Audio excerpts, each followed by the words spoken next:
Nastavljamo program Beograde, dobro jutro. Ljiljana Lazarević i Đura Pađan su kandidati za Židan Prize nagradu 2021. godine. Dva najbolja edukatora Srbije bore se dakle za prestižnu svetsku nagradu u iznosu od $3,9 miliona.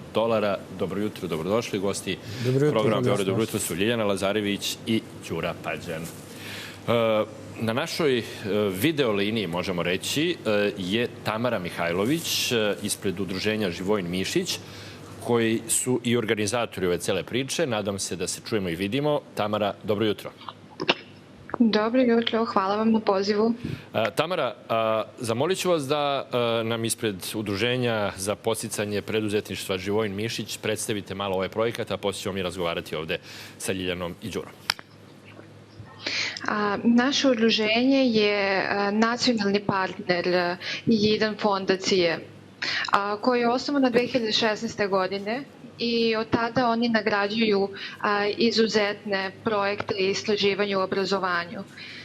Ljilja i Đura su naši nagrađeni najbolji edukatori za 2019. godinu i na taj način su se kvalifikovali da budu jedni od kandidata za Židan Prize.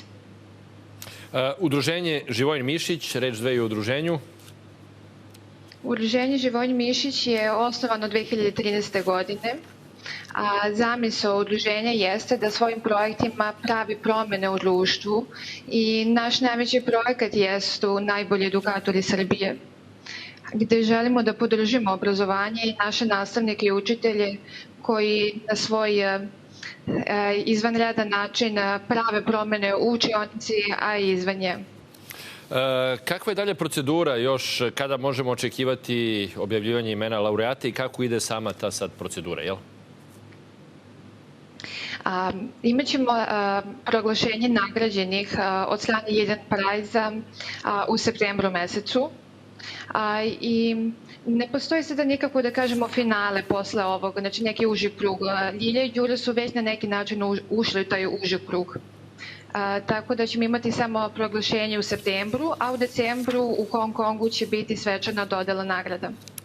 Hvala puno. Naravno, ostaćemo u kontaktu, pratit ćemo dalje kako se razvija cela situacija na ovom projektu. Dakle, mi nastavljamo razgovor. Ljiljana, evo, čestitam vam naravno na ovom imenovanju, na predlogu. Kako i doživljavate ceo ovaj postupak, jel? Pa, kako doživljavam? Kao kad ste nominovani za neku svetsku prestižnu nagradu. Vrlo sam naravno počastvovana, zahvalna. Smatram da projekat jeste dostojan ove kandidature. Sad da li je pobede, vidjet ćemo. Tako da bila sam prvo zbunjena kad sam čula. Znači prvi osjećaj je bio da sam bila zbunjena i da prosto nisam verovala da se to dešava. Sad je već drugačije. Ljiljana, vi ste učiteljica u osnovnoj školi Mihajlo Petrović Alas u Beogradu i više od 20 nacionalnih i međunarodnih projekata ste do sada učestvovali u njima ili ste bili inicijator? Da, neki sam bila samo realizator, neki sam bila autor, neki sam bila inicijator, nekih u školi smo sprovodili, da li su to bili nedeljni, da li su bili višemesečni projekti i trenutno radim i na ovom projektu upravo koji je i nominovan za ovu prestižnu nagradu. Učionica bez zidova? Da.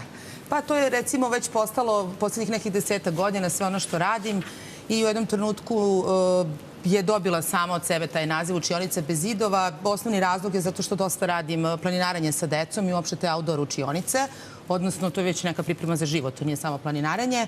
A takođe što volim da što god radim odem na lice mesta. Gde god, ako je u pitanju da li je neka izložba, da li je muzej, da li će da bude u bašti, da li će da bude u parku, dakle negde van tih zidova, a i zato što izlazim iz okvira redovnih programa koji su obavezni, dakle radim njih, a i dosta šire i prosto, eto, negde se sve to upakovalo. I da decu izvučava malo i da ih odvojimo od ovih sistema. To naravno, ali nisu ni bukvalno zidovi samo fizički, nego uopšte zidovi u smislu i programa školskih koji imamo i tih nekih očekivanja da malo su se ipak probile granice. Đuro, vi ste nastavnik tehničkog i informatičkog obrazovanja u osnovnoj školi Vladislav Ribnikar u Beogradu i vama naravno čestitam na ovoj nominaciji. Kako i doživljavate cijel ovaj projekat? Ja bih rekao samo da ogledno osnovnu školu Vladislav Ribnikar je u našoj školi ideje koje se dobro pokažu kao što je ova. Znači one počinju da žive i u celoj, imaju perspektivu da budu primenjene i u celoj Srbiji, pa u krajnjoj liniji u celom svetu. Tako da je moj projekat, moja ideja upravo jedna od takvih. i zapravo opravdavam naziv oglednosti svoje škole u kojoj radim. Kakva je projekat? Kakva je to vaša ideja? Moja ideja zapravo već živi 20 godina u školi. Znači, to je zapravo ostvarenje mog dečačkog sna. Znači, ja sam kao dečak želeo da budem profesor koji se bavi robotikom i koji u učionicu unosi. Moj uzor je bio Branko Kockica, ja sam ta generacija. Tako da sve ono ko poznaje Branka Kockicu, eto, može da stekne utisak o mom načinu rada i stilu. Znači, primeniti robotiku, savremene tehnologije, približiti decu na takav način da ono što se smatra baukom i teškim da bude vrlo jednostavno i primenljivo. Već posle prvog časa učenici imaju dovoljno znanja da su na neki način i samostalni. I takav način, ali tako, funkcionisanje na vašim časovima je zasluženo što ste osvojili nagradu za najboljeg edukatora Srbije u 2019. godini. Upravo tako. Ja, kada napravim retrospektivu svog rada, da kažem 20 godina mog rada, ja nisam nikada radio da bih dobio neku nagradu, niti sam očekivao. Ja sam voleo taj posao, volim ga i radim ga svim srcem. I jednostavno, kada takav pristup imate i kada u svaki dan ugradite dozu ljubavi, radosti i uspeha tih malih, oni rezultuju u jednom velikom uspehu, kao što je ova kandidatura od strane Udruženja Živojin Mišić. Koliko se sve promenilo kada govorimo o edukaciji, uopšte načinu razmišljanja i života dece u ovih 20 godina, kada govorimo naravno o informatici, robotici i koliko je sve sada to bliže njima. I koliko su generacije sada uče? Da, mi se nalazimo pred jednim izazovom. Zapravo, obrazovanje se nalazi pred izazovom, jer postavlja se pitanje šta učiti decu, šta staviti u nastavne programe. Znači, mi sada ne znamo šta će za 10 ili 20 godina biti aktuelno na tržištu, kakve kompetencije će se tražiti, ali ono što sigurno znamo jeste da će se od njih tražiti da razmišljaju. Znači, koncept škole treba da bude takav da podstiče više stepene razumevanja i da učenici jednostavno shvate da takav jedan proaktivan pristup neguju i gaje kako bi i kasnije kada završe školu bili samostalni. Mada mi, da kažem, ja imam učenike koji studiraju, pa mi se jave nastavniče i konsultuju se oko svojih diplomskih radova, nekih projekata koje rade i tako dalje, tako da ostajemo u kontaktu i dalje. Koliko se sve ovo što nam se dešava u čitavom svetu u posljednjih nešto više od godinu dana, mislim na pandemiju koronavirusa, odražava na funkcionisanje nastave, na vaš odnos sa đacima i sve ostalo? Već su očigledne posledice, prosto je normalno. Ja sam učiteljica, tako da mi još uvijek idemo direktno i redovno u školu, tako da sačuvali smo taj kontakt sa decom u drugačijem obliku, naravno, ali najveći po meni što sam primetila jeste odrazilo se najviše na tu socijalizaciju, na njihov odnos između sebe, nama su odeljenja podeljena, prosto se već stvara jaz među grupama.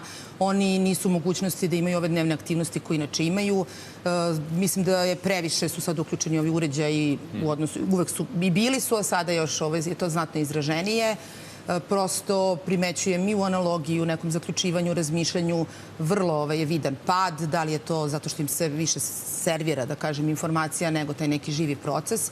Tako da mi se će ostaviti posledice. Sad, u tom nekom smislu gradiva i znanja mislim da je nadoknadivo bar u ovim mlađim razredima, ali prosto ovo je nešto na čemu moramo da radimo. I uopšte na toj prevenciji od tih i društvenih mreža i da ih zaštitimo malo od cele te manipulacije koje se u principu tamo nalaze. Tako je to kritičko mišljenje možda sad nešto na čemu treba sistemski da radimo. Kada govorimo o starijim razredima osnovne škole pa i o srednjoškolcima, informatičke tehnologije i uopšte puno su pomogle da uopšte funkcioniše nastava, takozvana na daljinu.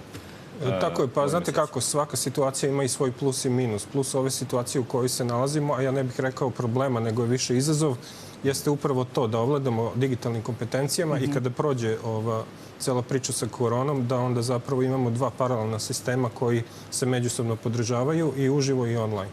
Tako je. Vraćamo se opet na nominacije. Očekujemo lepe vesti, je li tako, u septembru mesecu? Da. Hvala vam puno na gostovanju, puno sreće i uspeha i naravno pratit ćemo dalje kako se razvija ceo ovaj projekat. Svako dobro.